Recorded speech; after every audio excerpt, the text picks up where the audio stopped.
Jumpa lagi di TV. Ini pertama kalinya kita ngetes Core i5 generasi ke-11 untuk laptop tipis. Ini pertama kalinya kita tes GPU Intel secara lebih lengkap.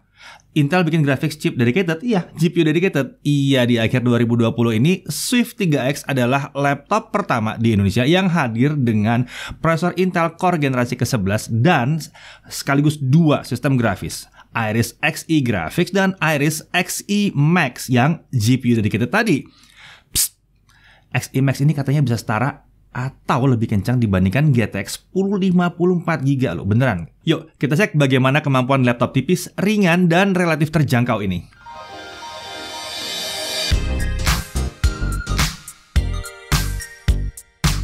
Oke, Swift 3X ini adalah laptop terbaru Acer dengan prosesor Intel Core generasi ke-11 Tiger Lake. Laptop resmi pertama Indonesia yang menggunakan GPU Discrete Intel Xe Max Graphics. Kita udah pernah ngetes sedikit ya sebelumnya, tapi belum pernah selengkap kali ini ya. Dan yang menarik adalah kali ini datang juga dengan Core i5 ya. Ini adalah Core i5 1135G7 Tiger Lake, fabrikasi 10 nanometer Superfin, 4 core, 8 thread, TDP-nya bisa 12-28 watt, base frekuensi di 2,4 GHz dengan maksimum turbo frekuensi di 4,2 GHz dan 8 MB Intel Smart Cache. Ini yang menarik, sebelumnya di generasi ke-10 8 MB itu untuk Core i7, sekarang untuk Core i5. Oke, kemudian untuk memori yang terpasang RAM-nya adalah 8 GB LPDDR4X 4267 MHz. Kencang, ini onboard dual channel, sayangnya nggak bisa di-upgrade. Walaupun kenceng banget ini RAM-nya ya. Kemudian untuk SSD dia pakai 512 GB SSD PCIe NVMe dan disediakan satu slot M.2 tambahan untuk nambahin SSD. Jadi bisa ditambah SSD-nya. Untuk integrated graphics atau yang menyatu di prosesor, ini adalah Intel Iris Xe Graphics. GPU architecture-nya adalah Intel XELP architecture ya. Untuk yang satu ini yang dalam Core i5 agak beda dengan yang di Core i7. Kalau di Core i7 ada 96 execution unit, Core i5 ada 80 execution unit. Tapi clock-nya mirip, maksimum dynamic frekuensinya di 1,3 GHz ya. Kemudian untuk discrete graphics atau GPU terpisahnya Intel Iris Xe Max Graphics. Ini discrete graphics-nya Intel, GPU architecture-nya sama dengan Iris Xe Graphics tadi ya yang nempel dalam prosesor, tapi dia punya 96 execution unit dengan dedicated memory 4 GB. Maksimum dynamic frekuensinya lebih tinggi karena dia terpisah di 1,65 GHz dan sistem ini mendukung yang namanya Intel Deep Link. Ini secara sederhana, fitur ini membuat Iris Xe yang ada di dalam prosesor dengan Iris Xe Max yang ada di luar prosesor itu bisa kerja bareng bersamaan untuk mempercepat performa software content creation tertentu. Ingat, content creation nggak dibilang untuk gaming ya. Oke, kita masuk ke bodinya. Form factor-nya adalah clamshell atau laptop klasik si Swift 3X ini ya. Desainnya dari atas sekilas mirip sekali dengan Swift 3 2019 ya. Perbedaannya terletak di bagian belakang atau di engsel laptopnya. Di Swift 3X ini kelihatan lebih edgy nih di sudut engselnya ya. Bentuk engselnya itu juga membantu mengangkat laptop pada saat dibuka. Jadi ada ruang di bawah kalau dibuka ya. Ini meningkatkan sirkulasi udara saat digunakan. Jangan khawatir, ada bantalan semacam rubber atau karet gitu ya di bagian belakang untuk melindungi engsel saat dibuka. Jadi kalau takut, wah nanti rusak dong engselnya ya. Enggak. Ada bantalannya. Tenang ya. Dan yang menarik lagi, engsel ini warnanya hijau toska. Warna yang berbeda dengan bodi utama dan ada tulisan Swift di bagian tengahnya. Jadi kelihatan beda, kelihatan emang spesial ini satu nih. Materialnya itu menggunakan magnesium lithium dan magnesium aluminium. Ini membuat ringan tapi tetap kokoh. Nah untuk warna secara umumnya ada dua pilihan untuk Acer Swift 3X ini. Ada Safari Gold, ini yang diuji. Kemudian ada Steam Blue ya. Nah untuk bobotnya laptop ini cuma 1,34 kg dengan charger yang ringan juga di 201 gram. Jadi kalau dibawa-bawa ini sekitar 1,5 kg. Lumayan ringan. Untuk dimensi panjang 32,2 cm, lebar 21,2 cm dengan ketebalan 1,79 cm. Display untuk layar ini adalah layar 14 inci Full HD 1920x1080 60 Hz. Ya, ini bukan laptop gaming ya. Panel IPS 72% NTSC atau sekitar 100% sRGB. 340 nits, berarti ini lumayan terang ya layarnya ya. Dia punya lapisan anti glare, jadi nyaman untuk dipakai, nggak banyak pantulan-pantulan gitu ya. Kemudian bingkai kanan kiri juga lumayan tipis di kisaran 6-7 mm. mm. Bingkai di atas agak tebal tentunya karena ada kamera 720p 30 fps di atas. Nah, untuk layar ini dia punya screen to body ratio kisaran 82% ya. Untuk audio ada 2 speaker terletak di bawah kanan kiri dan ada software DTS Audio untuk mengubah preset audio. Kualitasnya sebetulnya nggak kencang-kencang amat sih, rapih tapi nggak kencang. Dan pastikan kalian pas nyalain itu di atas meja atau ya pakai headphone lah, lebih enak harusnya ya. Oke, langsung ke konektor. Di sisi kiri kita ada satu DC in, ada satu HDMI, ada satu USB 3.2 Gen 1, ada satu Thunderbolt 4. Yes, Thunderbolt 4 dengan konektor yang bentuknya adalah USB Type-C. Jadi ini bisa buat USB, bisa buat Thunderbolt ya. Lalu di sisi kanan ada satu 3,5 mm audio combo jack, ada satu USB 3.2 Gen 1, ada satu Kensington lock juga di situ ya. Untuk konektivitas dia menggunakan Intel Wi-Fi AX201. Ya, ini Wi-Fi 6 atau AX tentunya, support multi-user MIMO, gigabit Wi-Fi, dan Bluetooth versi 5.1 juga sudah tersedia di Swift 3X ini. Untuk keyboard ini chiclet seperti biasa, layoutnya khas banget Acer Swift. Tombol arrow-nya kecil, ya ini kecil banget sih tombol arrow-nya ya. Tingginya setengah dari tombol yang lain. Terdapat tombol page up dan page down juga lagi di sekitar tombol arrow ini ya. Dan tombol power-nya juga menyatu dengan layout keyboard. Kita nggak punya masalah dengan yang ini ya, karena saat ditekan beberapa kali juga dia munculnya cuma menu opsi power button action. Jadi nggak akan langsung mati gitu aja, nggak. Jadi pengguna bisa milih di situ mau diapain, mau di sleep, mau di hibernate, atau mau di power off saat tombol ditekan. Kemudian keyboard ini menggunakan backlit putih dengan satu tingkat kecerahan. Cuman hidup atau tidak hidup. Touchpad-nya nggak terlalu besar tapi memuaskan ya, nggak terlalu kecil juga di sini. Cukup center ke spacebar tapi agak sedikit ke kiri ya. Ini sudah support Windows Precision Driver jadi enak makainya. Untuk fitur keamanan dia punya biometrik, jadi ada fingerprint reader yang udah support Windows Hello juga. Jadi fingerprintnya ini bisa login Windows tanpa harus ngetik password tentunya. Nah, untuk pengaturan performa kita bisa lihat ada 3 profil fan control yang bisa diubah dengan tombol function plus F. Ingat ya, function plus F dengan pilihan silent, normal, atau performance. Nah, sekarang mari kita lihat performanya seperti apa. Kita mulai dulu dengan ngecek konsistensi performa ya. Kita tes di normal dan performance setting ya. Kita lihat di mode normal dan performance, skor tertingginya si Core i5 ini bisa mencapai 950-an poin. Ini ketinggian untuk sebuah Core i5. Ini ketinggian karena skor tinggi itu bahkan kita sering lihat di Core i7 1165G7. Ingat, ini Core i5-nya. Saya bukan bandingin Core i5 sekarang dengan Core i7 tahun lalu atau 2 tahun yang lalu. Enggak. Dengan Core i7 tahun ini. Ini luar biasa ya.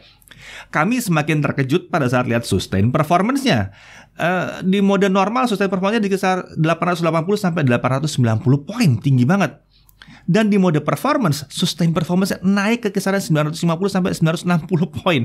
Skor itu tergolong tinggi sekali, bahkan susah banget dicapai oleh prosesor 4 core 8 thread yang di laptop gaming sekalipun. Sebagai perbandingan, skor burst performance atau skor burst pertamanya ya, untuk Core i7 1065G7 yang generasi ke-10 yang pernah kita uji, itu ada di 856 poin. Itu yang paling tinggi. Untuk Swift 3X itu bukan skor pertamanya, itu skor rata-ratanya. Luar biasa ya.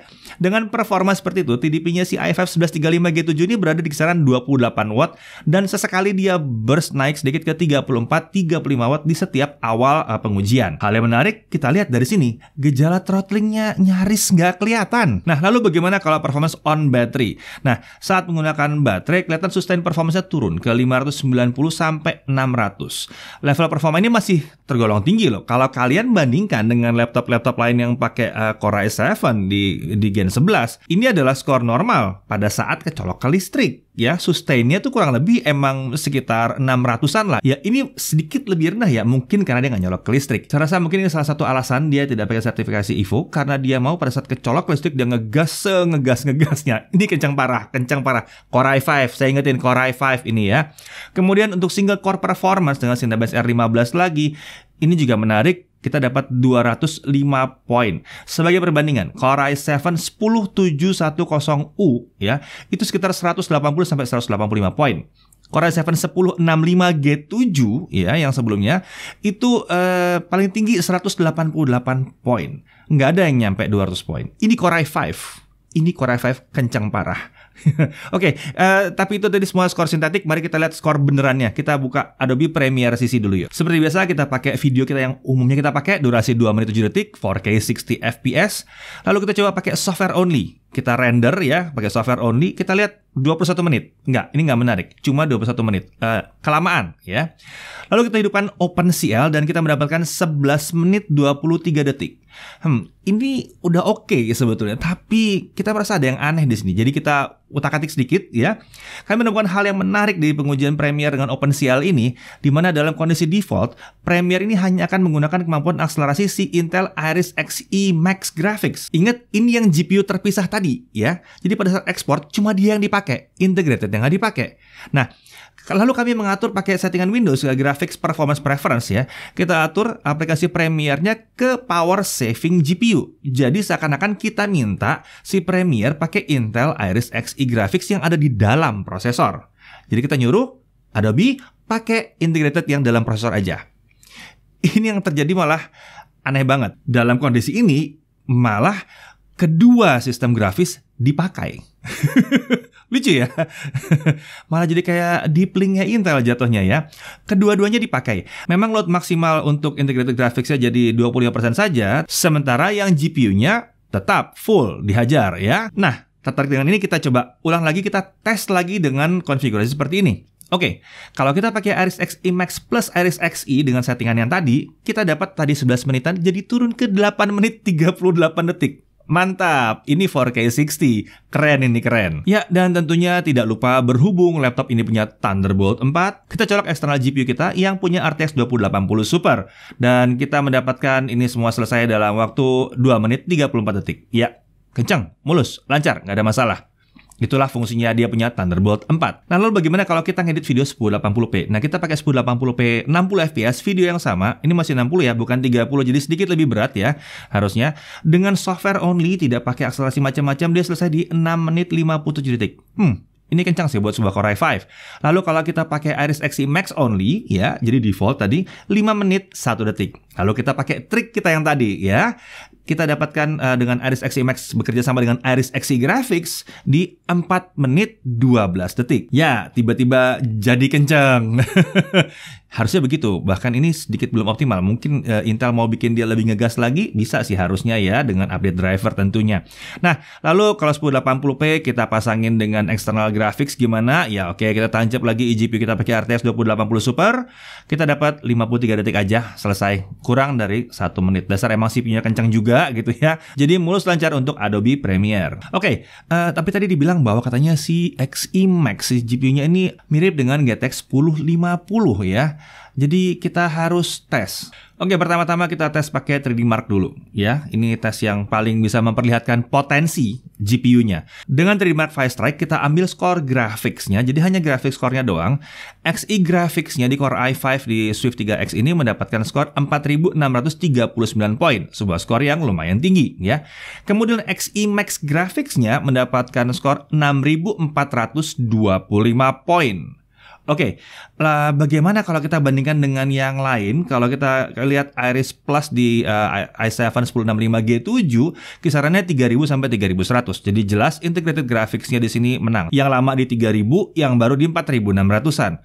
Sementara bagaimana dengan Xe Max dengan GTX 1050 4GB? Ya, kalau Xe Max dapat 6400-an poin, kita buka database kita yang lama-lama, kita nggak peduli prosesornya apa ya, terpaksa kita lihat database yang lama aja, karena 3D Mark ini sebenarnya akan ngeliat kalau di Fire Strike Graphics itu memang cenderung hanya sisi GPU-nya doang ya. Kita dapat skor 5.900 sampai 6.300 poin. Jadi iya, dari 3D Mark memperlihatkan bahwa Xe Max Graphics ini mirip atau lebih kencang dibandingkan GTX 1050 4GB. Ingat 4GB, bukan yang 3GB ya. Ini yang 4GB. Tapi lagi-lagi mesti diingat, ini pengujian sintetis, bukan pengujian benerannya ya, bukan pengujian pakai game ya. Oke, kita langsung masuk ke gaming test. Kita mulai dengan Iris Xe Max Graphics dulu ya, dengan GPU eksternalnya dulu, tambahannya itu ya. CS:GO 1080p low, 110 sampai 180 fps. Terbang ya. Dota 2 1080p fastest, screen render 100%, 65 sampai 90 fps. Sementara itu scene ringan bisa nyampe 130 fps. GTA 5 1080p high 40-60 fps, nggak ada masalah. Kenceng, nggak ada masalah. Genshin Impact 1080p low rendering scale di 1.0 kita dapat 50-60 fps, lagi-lagi nggak ada masalah. Lalu bagaimana dengan game yang lebih berat? Shadow of the Tomb Raider 720p medium ya, 34-41 fps, ya nggak ada masalah. Oke, penasaran dengan integrated graphics? Kita juga ngetes pakai Iris Xe graphics-nya. Apakah kita dapat performance yang jauh lebih rendah atau gimana? Kita lihat dulu. CSGO 1080p low 110-160 fps. Mirip, lebih rendah tapi mirip. Dota 2 1080p fastest screen render di 100%, kita dapat 65-90 fps. Scene ringan itu bisa nyampe 130 fps. Game ini kayaknya memang CPU bound sih. Jadi perbedaan antara Iris Xe Max dengan Iris Xe nyaris nggak terasa. Lalu GTA 5 1080p high 35-55 fps, tapi kadang-kadang yang bisa turun ke 33-34 fps. Ya, integrated graphics ya, nggak masalah.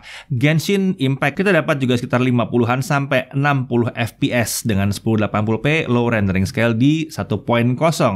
Mirip ya.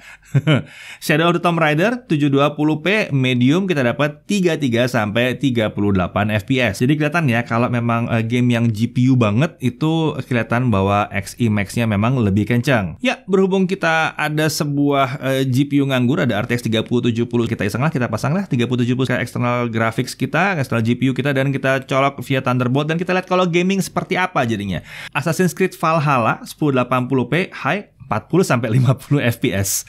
Prosesor masih oke ternyata ya.